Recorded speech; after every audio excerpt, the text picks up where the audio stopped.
Hi, Assalamualaikum everyone. This week we are going to be doing reading aloud session with Miss Mimi. So hopefully everybody is ready for this week's lesson. Okay, what is reading aloud actually? Reading aloud is when you read to an audience. And why do we do reading aloud? Because there are many situations where we might find ourselves needing to read aloud in front of a group. So maybe you have to read a book to a group of children or to your friend, or present in front of your co-workers or to your classroom. Also to recite a speech sometimes. Okay, and you need to practice reading aloud, as we might worry that our audience will not understand us or connect with our message, or that we will make a mistake or embarrass ourselves. So of course, we need to practice on how to read aloud.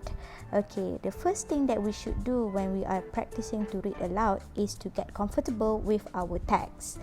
Okay, we need to underline keywords and phrases, and before you do read aloud, you have to go through the text if possible and mark any keywords or phrases.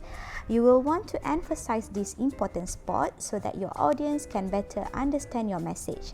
Some of the ways you can emphasize these words or phrases are to speak them slower, faster, softer, or louder. For example, if you are reading the word boom, you should increase your volume when you speak this word. However, the word shh, listen, may require you to say them in a soft voice for emphasis. If the text contains any dialogue, mark that as well. Consider using different voices to give personality to each of the character. Don't rely on being able to remember where you should vary the pace or volume in your reading. Make notes in your text that tell you when to do so and what type of emphasis to use. For example, as I am reading these notes to you right now from WikiHow, I actually went through the text first before reading them out to you. Okay. Secondly, we need to decide where to breathe. Okay, you do recognize that sometimes, right? When you are reading a text, especially a long one, okay, sometimes you go breathless.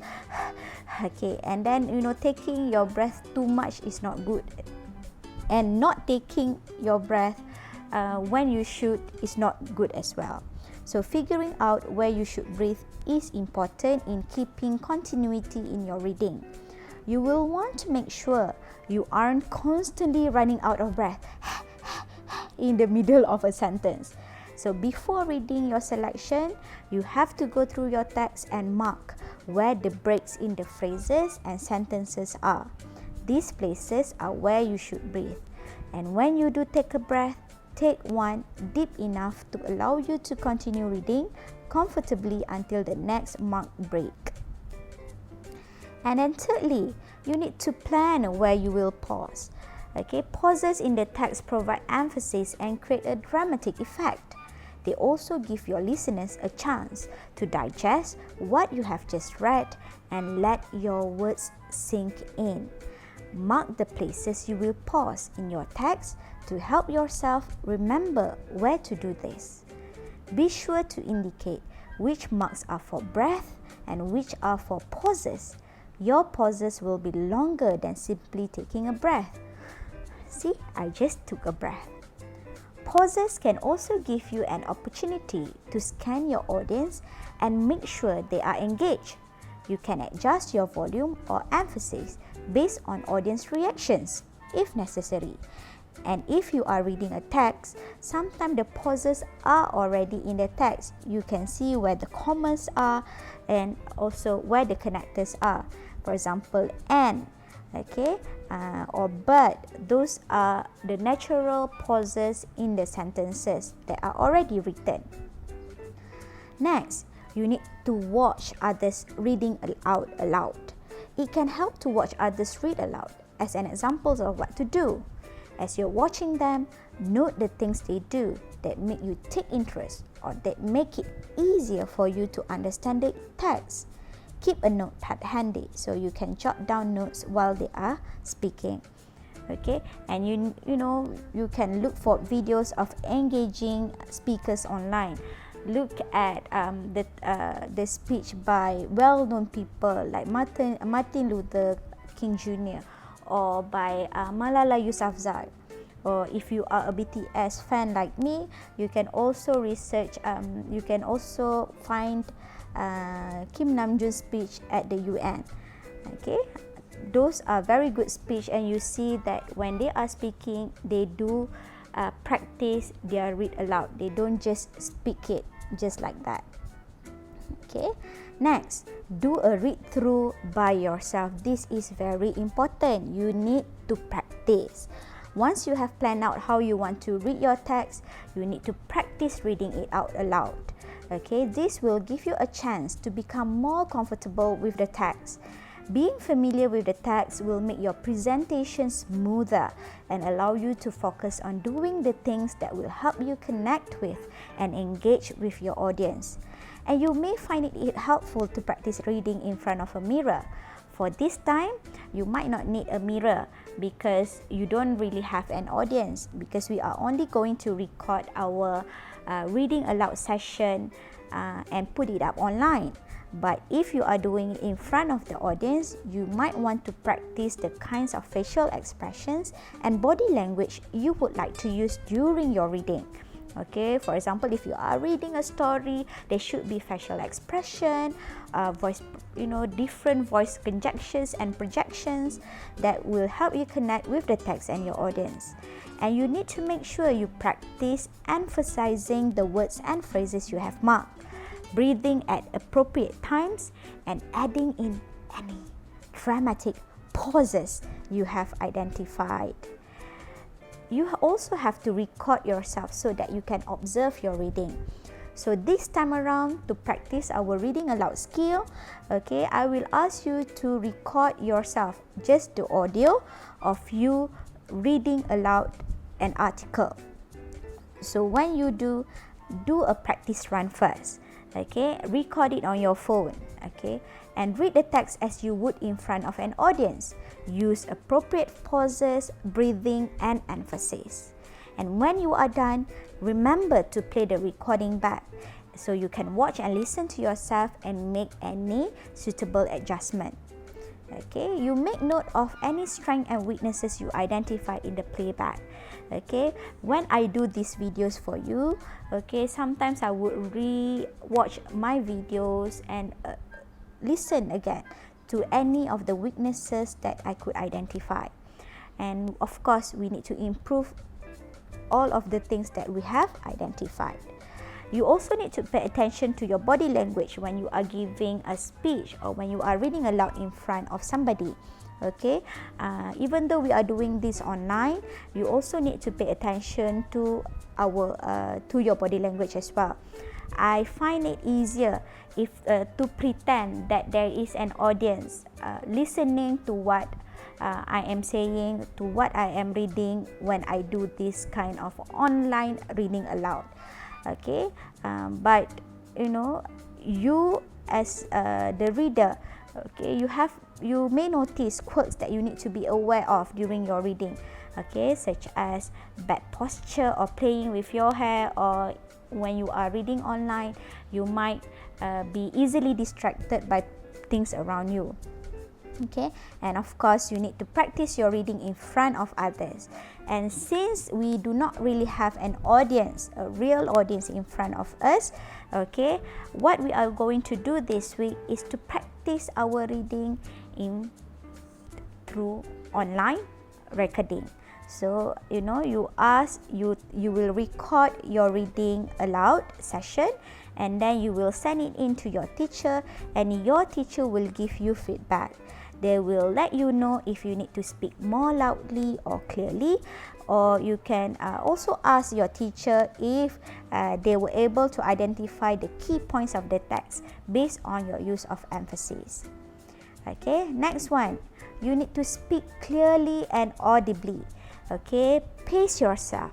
when you are doing reading aloud, the speed at which you read can significantly affect your listeners' understanding and attention. Choose a pace that is not too fast or too slow. Read slowly enough that your listeners are able to understand everything you are saying and have enough time to process the information. However, you also want to keep the story moving or the speech moving so that the listeners will not become bored. Okay? If you are nervous, it can cause you to speak faster than usual, even though it might not feel like you are. So when you are in front of the audience, make an effort to slow down your speech a little, even if it feels a little bit unnatural to you. Okay? When setting the pace, it is better to speak slower than faster. The audience will still pay attention if things are moving a little slow, but you will lose them if you speak too fast. Next, you need to practice pronunciation. Mumbling or mispronouncing words can make it difficult for your audience to understand what you are saying. And to improve your pronunciation, practice articulating certain sounds more emphatically through exercises.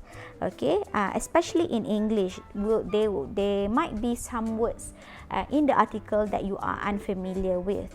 So what I do is that I would type the word into Google, okay, especially Google, and you will find a dictionary page, and then there will be a pronunciation button. There's a speaker button that you can press and you can listen to how the words is pronounced by native speakers. Okay, even though of course we as Malaysians, we do have our own accent, okay, and there's nothing wrong with that, but it is still very important for people to be able to understand what we are saying. Okay, when our accent interfere with our pronunciation, then we need to do something to correct our pronunciation. So one thing you can do is to highlight each word that ends with the letter T, D, P, B, K or G and practice over pronouncing them. Doing so will help you pronounce your words more clearly in your regular speech. Okay, and tongue twisters as well, okay, will help you articulate your words. Red leather, yellow leather, okay, elephant, benevolent, elephants. Okay, those are, some tongue twisters. It will make your tongue softer. So when it is softer, you will be able to pronounce certain words more easily. Okay, if there are words you constantly mispronounce, take some extra time to learn how to properly say the words and practice until you get it right. And of course, warm up before you speak. On the day that you will be speaking, for the recording, you need to keep your voice warm and ready by singing or humming. Okay, you need to do a little bit of a vocal warm up. Okay, you can also repeat tongue twisters to relax your tongues and lip. Okay. Next, drink water and avoid caffeine or fatty food. Okay, because what you eat and drink can affect how your voice sounds. Okay, you probably noticed this. If you are eating too much cold food, okay, those cold food might make your voice sound a little bit hoarse. So you want to make sure that you are drinking plenty of water before and after you drink any sugary beverages, not just caffeinated beverages. Okay, and of course minced nuts, fatty foods, they can cause heartburn, they can cause hoarseness in your voice, so avoid this. Okay, so before you read, for your recording, make sure to drink water first, okay, as you will find yourself thirsty while you are reading, especially when it is a long text. Okay, alright, so I will not go into the third part of reading aloud, which is the connecting with your audience, because you don't really have a real audience this time around. Okay, this is just you reading aloud to practice your skills of reading, as well as to practice pronouncing words correctly. Okay, So for today, that is how to read aloud. Okay, so for today, I would like to share with you this article that I found in Time Edge magazine. The title is Wildlife Lessons. Wildlife Lessons. In Botswana, conservationists are helping people learn to live in harmony with elephants. A big splash. A group of male elephants takes a dip in the Boteti River in Botswana. The elephants stood face to face in a cloud of dust, their big ears fanned out and their tusks almost locked. A group of school kids from a village just outside Makgadikgadi Pans National Park in Botswana, Africa, gazed in awe from a truck parked on the roadside. "Are the elephants fighting?" someone asked. "No, it's a game," another child said. "They're playing." Kolobetso 13 was quiet. She'd grown up with a fear that elephants are dangerous, says Walona Sehularo, who was in the truck that day. He works with Elephants for Africa, EFA, a group that is trying to protect elephants and help people live peacefully alongside them. In parts of rural Africa, elephants roam freely and come into frequent contact with people. Many people fear the animals and some see them as pests.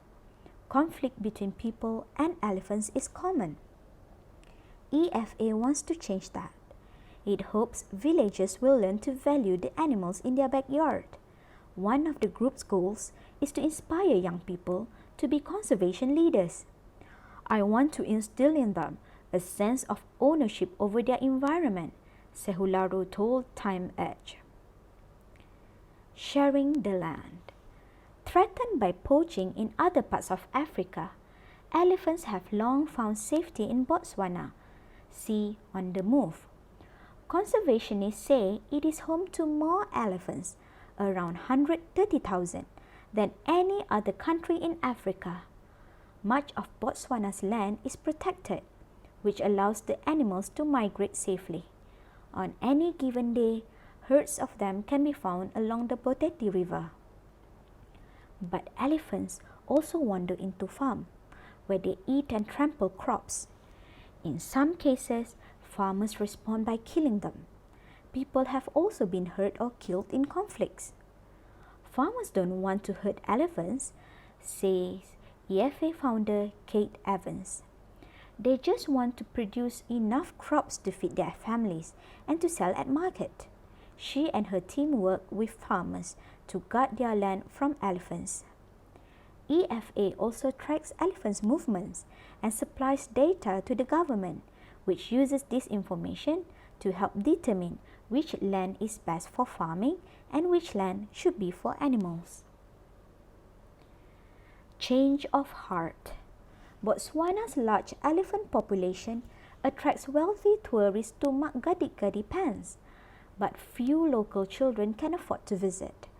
By leading them on expedition there, EFA aims to teach kids to love the park and its wildlife and to inspire them to pursue careers as park officers, guides or researchers. In this way, elephants would become an opportunity, not a threat. When Kolobetso and her classmates toured the park, they saw elephants drinking from a natural pool.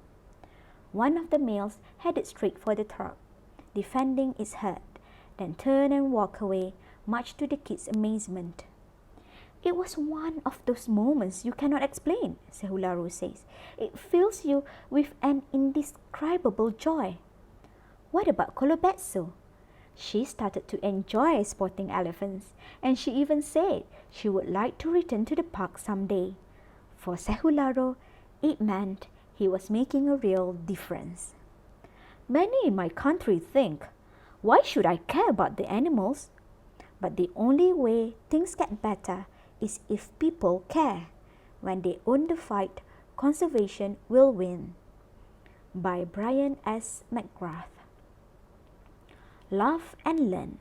Walona Sehularo shares a laugh with local school kids. I Spy. Students view wildlife from a covered vehicle on a trip with elephants for Africa. On the move. In Botswana, the Boteti River flows along the western edge of Makgadikgadi Pans National Park. During the dry season, when the water is scarce elsewhere, the river attracts a large number of elephants. Researchers say the threat of poaching in surrounding countries has driven more and more elephants into Botswana. Much of the land is protected. For now, the country may be the safest place on earth for elephants. That's the end of my reading aloud session. I hope you enjoy my reading, and I'm looking forward to listening to your version. For your task this week, you are required to record yourself reading an article aloud, either in audio or video form. I'll be sharing a few short articles in our Telegram group for you to choose from. Don't worry, it's going to be much shorter than the one I just read. You just need to choose one article and record yourself reading it. Send in the recording through Telegram or share the link to your audio or video if you upload it elsewhere to your respective teacher, and they will give you appropriate feedback. Have fun and happy reading! See you next week!